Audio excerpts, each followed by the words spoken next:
Idul Adha itu dari kata id itu kembali banyak nikmat atau terulangnya nikmat-nikmat yang diberikan oleh Allah Subhanahu wa taala.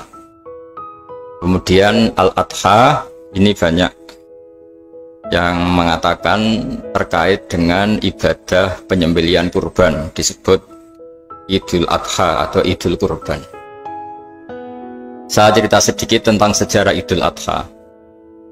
Dulu ada seorang malaikat yang menjelma sebagai manusia, dan beliau ini komunikasi dengan Nabi Ibrahim. Sebelum saya cerita jauh, saya katakan juga, saya ingatkan lagi bahwa cara berpikir kita sebagai mukmin itu harus berpikir awal al-khilqah. Awal kita dijadikan oleh Allah Ta'ala, yaitu Nabi Adam materinya dari tanah, nyatanya bisa jadi Nabi Adam. Kita dari sperma, nyatanya bisa jadi manusia dengan konstruksi yang sempurna. Dengan cara seperti ini, nanti bayangkan kekuasaan Allah yang tidak terbatas menjadi mudah. Saya teruskan, si malaikat tadi tanya ke Nabi Ibrahim, saya minta kambing kamu. Oh ya, silahkan, asal kamu melantunkan kalimat tasbih. Terus dibaca tasbih, indah sekali, merdu. Bisa minta tambahan kambing? Ya. Sampai beberapa kali. Demi Allah, ini baru kambing, baru hewan. Andaikan anak saya pun, kalau demi Allah saya kurbankan. Singkat cerita, versi riwayat ini, suatu saat Nabi Ibrahim diuji dengan dimintanya anak untuk dikurbankan. Ketika beliau atas nama seorang bapak agak keberatan, terus diingatkan ulang oleh Allah Ta'ala, janji beliau, demi Allah, anak pun saya kurbankan. Walhasil akhirnya beliau melakukan itu. Dan karena Allah hanya menguji, tidak niat betulan supaya anak itu disembelih, akhirnya diganti oleh kambing. Jadilah tradisi kurban itu pakai kambing. Kemudian secara fikih ada padanan-padanan yang cukup menggantikan kambing, yaitu ada sapi, ada unta, dan seterusnya dan seterusnya. Yang menarik dari sekian referensi yang saya baca, dan ini harus disosialisasikan lah. Sebagian versi itu adalah bahwa Nabi Ibrahim ketika diangkat di alam malakut, di alam langit sana, itu ketemu Allah, kemudian Allah tanya, Ibrahim, banyak hamba-hambaku yang durhaka, tidak tahu saya sebagai Tuhannya. Terus kata Ibrahim, usul ya fa'amidhum, bunuh saja ya Allah. Setelah itu tanya lagi, ada yang zina, ada yang koruptor, ada yang pokoknya dosa-dosa yang buruk sekali. Dan di semua itu Nabi Ibrahim usul, mereka hidup di bumi engkau ya Allah, makan rezekimu ya Allah, maka mereka nggak sopan sekali, nggak ngerti engkau. Terus singkat cerita minta itu diadab, siksa. Suatu saat, versi referensi ini di kitab Hikam, kalau di kitab saya halaman 15 juz 2, suatu saat Nabi Ibrahim itu diminta sama Allah menyembelih Ismail. Ini penting sekali. Setelah disuruh menyembelih Ismail, Nabi Ibrahim komplain, ya Allah, ini anak saya, samratu fuadi, buah hati saya, kenapa engkau seenaknya minta saya sembelih? Nggak bisa ya Allah, ini samratu fuadi, buah hati saya. Terus kata Allah, orang-orang yang durhaka yang kamu usulkan supaya saya bunuh itu hamba saya menciptakan mereka, dan saya mencintai mereka, karena itu ciptaan saya. Anda enak saja usul saya matikan, saya bunuh. Sekarang ketika Anda usul, saya tidak mikir, kenapa ketika saya usul kamu mikir? Terus akhirnya Nabi Ibrahim mau, oke ya Allah. Setelah itu terus semenjak itu Nabi Ibrahim itu begitu sayang sama hamba-hambanya Allah. Sehingga dari cerita yang paling masyhur, ketika Abu Bakar As-Siddiq begitu lemah lembut sama hamba-hamba Allah yang lain, Nabi Muhammad mensepadankan dalam hal ini sama Nabi Ibrahim, hati kamu sehalus Ibrahim. Yaitu Nabi Ibrahim, beliau akhir-akhir punya komitmen, faman tabi'ani fa innahu minni wa man asani fa innaka ghafurur rahim. Ya Allah, orang yang ikut sunnahku maka jelas bagian dari saya. Dan yang sedang durhaka, waman asoni, saya harapkan fa innaka ghafurur rahim, engkau maha pengampun, maha penyayang. Semenjak itu menjadi sunnatan mutaba'ah bahwa agama ini agama rahmatan lil alamin, bahwa melihat kemungkaran, melihat kebodohan, ketimpangan, itu komitmen kita ini membenahin, bukan menghabisin.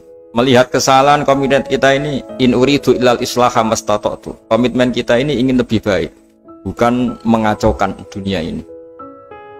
Semenjak itu terus syariat-syariat Islam disebut anit tabi millata Ibrahim Hanifah, bahwa kita ngikuti millahnya Ibrahim. Sebab itu kemudian setelah ini menjadi sunnatan mutaba'ah, bahkan banyak ulama yang berpendapat ketika Rasulullah SAW Mi'raj itu dari sekian Nabi Ulul Azmi yang nggak ketemu itu Nabi Nuh. Nabi Nuh alaihissalam, padahal termasuk Nabi Ulul Azmi. Itu banyak yang menganalisis karena Nabi Nuh itu pernah berdoa, Rabbi la tadhar alal ardi minal kafirina dayar. Nabi Nuh adalah Nabi yang pernah cara Jawa maksud no kaumnya, mendoakan buruk sama kaumnya, dan itu tidak manhaj, tidak metode yang Nabi Muhammad disuruh ikut metode itu, tapi Nabi disuruh ikut manhaj atau pola sosiologi, pola dakwah atau pola sosial yang harus mengikuti Nabi Ibrahim anit tabi millata Ibrahim Hanifah. Nabi Ibrahim itu orang yang sangat lemah lembut, yang ngendikan faman tabi'ani fa innahu minni wa man asani fa innaka ghafurur rahim. Sebab itu teman-teman yang di Kanada, yang di mana-mana, kita ngikuti status ilmu hakikat. Di ilmu manusia, negara ini milik Kanada, milik Amerika, milik Eropa misalnya, atau milik mana sajalah. Tapi di status ilmu hakikat semua itu milik Allah. Sehingga di antara ciri khas Islam adalah kalau dulu agama-agama lain harus salat di tempat peribadatan mereka, Islam mengatakan ju'ilat lanal ardu kulluha masjidan, semua bumi Allah itu masjid, tempat sujud.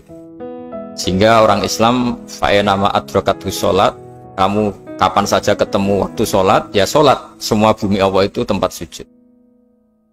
Sehingga suatu saat sahabat yang biasa siaha, biasa hidup di perantauan, Nabi memberi nasihat, al-bilad biladullah wal ibad ibadullah fahaitsuma asabta khairan fa'akim. Semua negara itu milik Allah, semua hamba dimanapun juga hamba Allah. Kamu di mana saja mendapatkan kebaikan, ya silahkan berdomisili di situ. Saya pernah di Korea, itu asik karena itu yang orang-orang katanya teman-teman, saya ini di rumah itu nggak kiai Gus, sering di sawah, sering di Tegal, gara-gara di Korea jadi mufti gitu. Karena nggak ada kiainya gitu. Jadi orang-orang yang nggak jadi kiai di Jawa, mungkin kalau di luar Jawa atau di luar Indonesia malah jadi kiai gitu. Artinya gini, pentingnya jadi kiai bukan menjadi gagah, itu enggak, tapi begini. Dulu bawaannya rakyat itu kan kalau ke masjid komplain, ada masjid bocor kayak ada keran yang kurang baik. Kalau sudah jadi kiai itu tahu rasanya. Betapa nata masjid itu susah, ngelola masjid itu susah, nyari imam itu juga susah, melanggengkan jamaah juga susah. Jadi pentingnya jadi kiai itu bukan gagah-gagahan jadi imam, tapi bertanggung jawab atas proses yang berjalan. Jika dulu diantara nasihat bapak saya, bapak itu termasuk orang yang nggak suka sama orang tawadhu, orang yang sopan. Dulu saya juga iskal itu janggal. Kata bapak, wong tawadhu itu apik, orang sopan itu baik. Tapi biasanya itu cara orang menghindari tanggung jawab. Disuruh jadi kiai nggak mau, tapi kalau ada kiai salah komplain itu. Disuruh jadi menteri nggak mau, kalau ada menteri salah komplain itu. Disuruh jadi apa nggak mau, kesannya tawadhu, tapi sebenarnya hanya menghindari tanggung jawab. Disuruh pidato nggak mau, disuruh jadi MC nggak mau, tapi kalau ada orang salah komplain itu.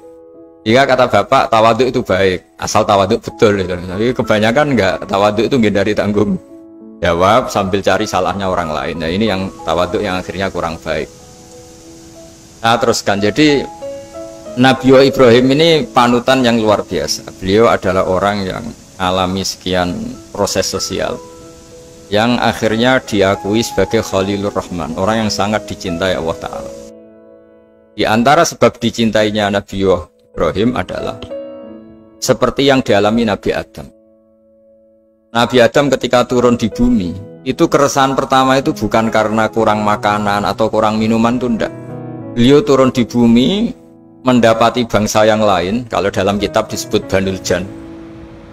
Itu dia janggalnya, Masya Allah. Ini orang makhluk-makhluk ini kok tidak kenal sama Allah yang menciptakannya. Kan aneh ya kalau kita hidup di Kanada terus nggak tahu PM-nya siapa, Perdana Menterinya siapa. Kita hidup di Indonesia nggak tahu presidennya siapa. Itu kan aneh. Kita hidup di kampung nggak ngerti lurahnya siapa aja aneh. Ini hidup di buminya Allah kok tidak tahu Allah itu siapa. Nggak pernah menyebut Allah. Padahal harusnya yang paling dikenal pertama itu ya zat yang menciptakan kita, menciptakan langit bumi dan sebagainya. Sehingga beliau itu gerutu itu komplain. Ya Allah, ini nggak fair dunia ini, engkau yang menciptakan, engkau yang memberi rezeki, kemudian mereka tidak kenal engkau. Ini kata Nabi Adam alaihissalam. Barokahnya komplain itu, jadi komplain itu yang diridhoi Allah juga banyak. Akhirnya Allah meridhoi Nabi Adam, dosa-dosanya, salahnya itu diampuni. Ya ukuran seorang nabi beliau dianggap salah itu diampuni karena keresahan beliau itu takut Allah nggak dikenal. Nah, masjid yang di Kanada di Montreal juga ketakutan kita ini jangan sampai orang Islam tidak punya tempat ibadah. Meskipun setelah punya tempat ibadah, ketakutan kita jangan-jangan ibadahnya tidak sesuai sunnah Rasul. Setelah sesuai sunnah Rasul kita takut lagi, jangan-jangan memaksa sesuai tapi karena ingin benar. Dan setelah ingin benar, takutnya secara tasawuf ngimani kebenaran itu. Bukan ngimani rahmatnya Allah, tapi ngimani kebenaran itu. Akhirnya jadi ujub. Ujub itu bangga amal diterima karena kebaikannya, bukan karena fadlnya Allah, karena anugerah. Nah, ketakutan-ketakutan ini khas orang soleh. Orang soleh itu kalau nggak sholat takut. Setelah sholat takut nggak sesuai syarat rukun. Setelah sesuai semua takut iktimat alal amal, membanggakan kebenaran, tapi bukan membanggakan luasnya rahmatnya Allah Ta'ala. Sehingga di luar ilmu fikih ada ilmu namanya ilmu tasawuf, ilmu yang mengelola hati.